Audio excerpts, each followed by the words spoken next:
second niyezwa ngifike ngibatshele emakhaya niyezwa ukuthi namhlanje sigubha usuku lokukhulu lokubekwa kwenkosi yomaskandi njengoba ngithole kangaka seningaphandle kwalela qanda leliya sengibekibeka kukho kuyo nabafowethu nganitshela leminyaka edlule ngathi ubukhosi mina ngibuhuphi bona ubupha mina sebengifithileyo mana kutshela futhi sengimdala ngasabanzi ngikhulile ngoba ngasho insizwa ngincane kabi uyafuna ukwazi ukuthi ngasho ziphi insizwa ngasho lo mkenziwa ngasho lo ngizwemthuno ngasho lo tekisi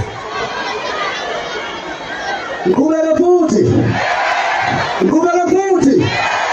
anobuya ngonyaka ozayo ngizonitshela inkosi ayilandi kakhulu mayikhuluma ngifuna ukunishiya nje kusesemnandi ngicela ngivala amafoni nehlisa amathawula lihloniphe inkosi sihamba manje luna ngomani msambeni ngaba ngumsilo ngizolidla inkomo